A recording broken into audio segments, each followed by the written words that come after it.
Hi friends, welcome back to my channel. Friends, ఈరోజు ఈ వీడియోలో చూడబోయే రెసిపీ గోంగూర పన్నీర్ దమ్ బిర్యానీ ఎలా ప్రిపేర్ చేసుకోవాలో ఈ వీడియోలో తెలుసుకుందాము. ఈ బిర్యానీ చాలా టేస్టీగా, ఈజీగా కూడా ప్రిపేర్ చేసుకోవచ్చు. మీరు కూడా ఒకసారి ట్రై చేసి నాకు ఫీడ్బ్యాక్ ఇవ్వండి. ఈ బిర్యానీ ఎలా ప్రిపేర్ చేసుకోవాలో తెలుసుకునే ముందు మీరు కనుక మా ఛానల్ని ఫస్ట్ టైం చూసినట్లయితే please subscribe my channel and click on the bell icon for more updates. ఇప్పుడు మనము ప్రాసెస్లోకి వెళ్దాము. ముందుగా ఒక ప్యాన్ హీట్ చేసుకొని ప్యాన్లో 2 టేబుల్ స్పూన్ల ఆయిల్ వేడి చేసుకోండి. ఆయిల్ వేడెక్కిన తర్వాత దీనిలో 8 పచ్చిమిర్చి తీసుకొని కట్ చేసుకొని ఫ్రై చేసుకోండి. మీరు మీ స్పైసీకి తగ్గట్టుగా పచ్చిమిర్చి ముక్కల్ని తీసుకోండి. తర్వాత దీనిలోనే 1 కప్పు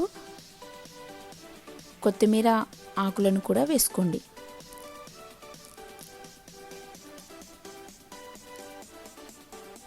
తర్వాత దీనిలో వాష్ చేసి పెట్టుకున్న పుదీనా ఆకులను కూడా 1 కప్పు వేసుకొని 1 మినిట్ వరకు ఫ్రై చేయండి. నేను ఇక్కడ 2 కప్పుల రైస్తో బిర్యానీ ప్రిపేర్ చేస్తున్నాను కాబట్టి ఆకులను కూడా అన్నిటినీ 1 కప్పు సేమ్ క్వాంటిటీలో తీసుకొని పేస్ట్ ప్రిపేర్ చేసుకుంటాను. మీరు మీ రైస్కు తగ్గట్టుగా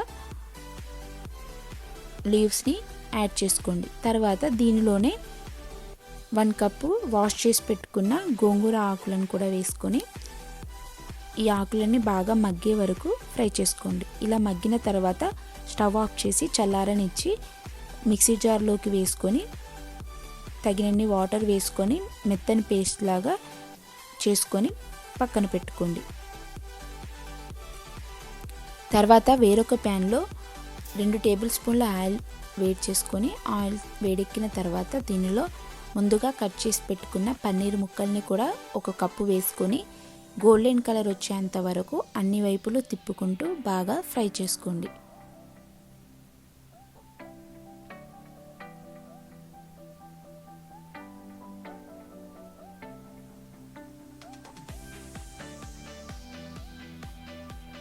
ఇలా మనము పన్నీర్ ముక్కల్ని ముందుగా ఫ్రై చేసుకోవడం వలన మనము బిర్యానీ ప్రిపేర్ చేసినప్పుడు పన్నీర్ ముక్కలు విరిగిపోకుండా క్రిస్పీగా ఉంటాయి.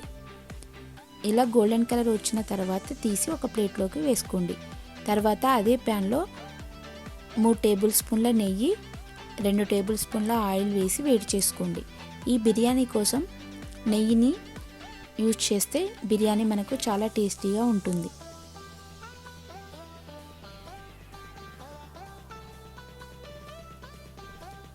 ఆయిల్ వేడైన తర్వాత దీనిలో 10 జీడిపప్పు పలుకులు, తర్వాత ఓల్ గరం మసాలా కూడా వేసుకొని ఫ్రై చేసుకోండి.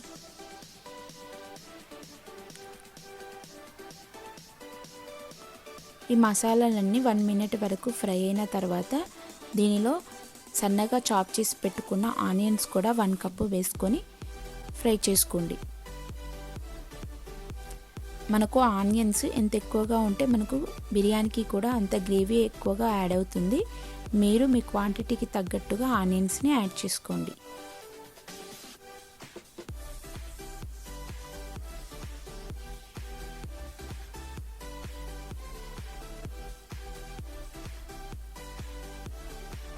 ఆనియన్స్ మొత్తము గోల్డెన్ కలర్ వచ్చేంత వరకు ఫ్రై చేసుకున్న తర్వాత దీనిలో 1 tablespoon ginger garlic paste కూడా వేసుకొని పచ్చివాసన పోయేంత వరకు ఫ్రై చేసుకోండి.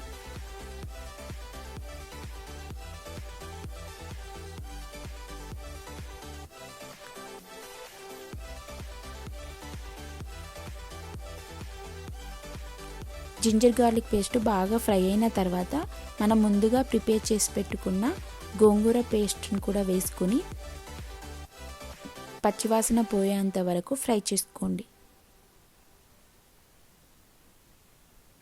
కొద్దిగా వాటర్ కూడా యాడ్ చేసుకొని బాగా ఫ్రై చేసుకుంటే మనకు పేస్ట్ బాగా ఫ్రై అయ్యి పచ్చివాసన లేకుండా టేస్ట్ బాగా ఉంటుంది. ఆయిల్ మొత్తం పైకి తేలేంత వరకు ఫ్రై చేసుకోండి. ఇలా ఫ్రై అయిన తర్వాత దీనిలో 1 టేబుల్ స్పూన్ పెరుగు కూడా వేసుకొని ఫ్రై చేసుకోండి. ఒకవేళ మీకు గోంగూర పుల్లగా అనిపిస్తే పెరుగు యాడ్ చేయని అవసరం లేదు. తర్వాత దీనిలోనే 1 టేబుల్ స్పూన్ జీలకర్ర పొడి కూడా వేసుకొని ఫ్రై చేసుకోండి. తర్వాత దీనిలో 1 టేబుల్ స్పూన్ ధనియా పౌడర్ కూడా వేసుకోండి.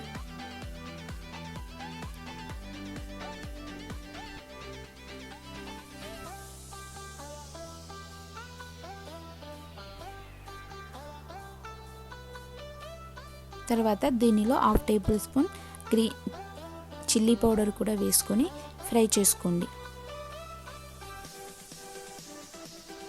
ఈ మసాలాలన్నీ 1 మినిట్ వరకు ఫ్రై అయిన తర్వాత దీనిలో 1 టేబుల్ స్పూన్ బిర్యానీ మసాలా కూడా వేసుకోండి. తర్వాత రుచికి సరిపడినంత సాల్ట్ కూడా వేసుకొని ఫ్రై చేసుకోండి. మనము రైస్ను ఉడికించినప్పుడు కూడా సాల్ట్ యూజ్ చేస్తాం కాబట్టి ఇక్కడ సాల్ట్ చూసి వేసుకోండి.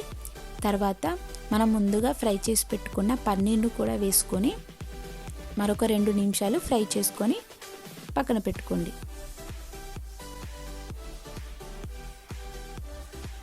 ఇలా బాగా ఫ్రై అయిన తర్వాత ఒక లేయర్ లాగా సర్దుకొని పక్కన పెట్టుకోండి. ఇప్పుడు మనము రైస్ని ఎలా ప్రిపేర్ చేసుకోవాలో చూద్దాము. దానికోసం ముందుగా 6 కప్పుల వాటర్ని వేడి చేసుకోండి. వాటర్ బాగా వేడెక్కిన తర్వాత దీనిలో హోల్ గరం మసాలా ఇంగ్రీడియంట్స్ మొత్తము వేసుకొని మరగనివ్వండి.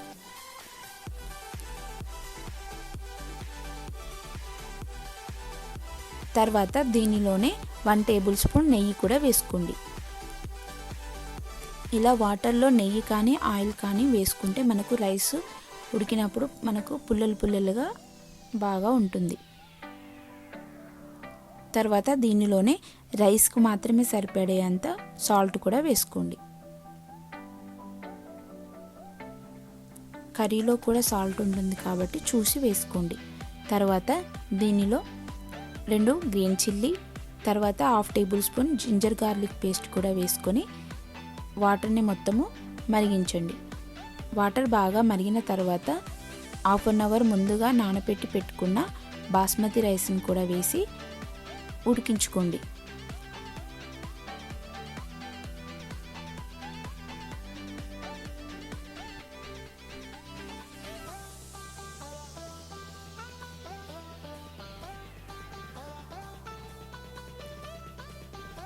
రైస్ను వేసాక ఒకసారి మొత్తం కలుపుకొని లిడ్ క్లోజ్ చేసుకొని 90% వరకు రైస్ ఉడికేంత వరకు ఉడికించుకోండి. రైస్ వేసాక ఊరికే కలపకూడదు. అలా కలపడం వలన మనకు బాస్మతి రైస్ విరిగిపోతాయి. ఇలా ఒక్కసారి కలిపి ఉడికించుకోండి. 90% వరకు రైస్ ఉడికిన తర్వాత మనం ముందుగా ప్రిపేర్ చేసుకున్న కర్రీ మీద ఇలా వాటర్ని మొత్తం స్ట్రెయిన్ చేసుకొని లేయర్ వైజ్గా వేసుకోండి. మీరు ఎక్కువ క్వాంటిటీలో బిర్యానీ కనుక ప్రిపేర్ చేసినట్లయితే కర్రీని 2 పార్ట్స్గా డివైడ్ చేసుకొని ఒకదానిపైన ఒకదానిలాగా లేయర్ వైజ్గా వేసుకోవచ్చు. ఇలా రైస్ మొత్తం వేసుకున్న తర్వాత దీనిలో ఫుడ్ కలర్ వేసుకోండి. తర్వాత సన్నగా చాప్ చేసి పెట్టుకున్న కొరియాండర్ లీవ్స్ కూడా వేసుకోండి. తర్వాత దీని మీద 2 టేబుల్ స్పూన్ల నెయ్యి కూడా వేసుకొని లిడ్ క్లోజ్ చేసుకొని స్టవ్ లో ఫ్లేమ్లో పెట్టుకొని 10 నిమిషాల వరకు దమ్ లాగా పెట్టండి. లిడ్ క్లోజ్ చేసుకొని లిడ్ మీద ఏమైనా హెవీగా ఉండే వెయిట్ లాంటిది పెట్టి దమ్ లాగా ప్రిపేర్ చేసుకోండి. అలా లో ఫ్లేమ్ మీద ఉడికించుకున్న తర్వాత 10 నిమిషాల తర్వాత ఒకసారి సైడ్ నుంచి బిర్యానీ చెక్ చేసి చూడండి. మనకు బిర్యానీ అంతా దగ్గరగా అయినట్టు అనిపిస్తుంది. అప్పుడు బిర్యానీ మనకు ప్రిపేర్ అయినట్టు తెలుస్తుంది. తర్వాత సర్వ్ చేసుకోండి. అంతే, yummy and tasty gongura paneer dum biryani ready అయింది. మీరు కూడా ఒకసారి ట్రై చేయండి. చాలా టేస్టీగా, పిల్లలకు కూడా చాలా బాగా నచ్చుతుంది. మీరు కనుక ఈ రెసిపీ నచ్చినట్లయితే లైక్ చేయండి, షేర్ చేయండి, కామెంట్ చేయండి. మరొక కొత్త రెసిపీతో మళ్ళీ కలుద్దాము. Till then take care, bye. Thank you for watching.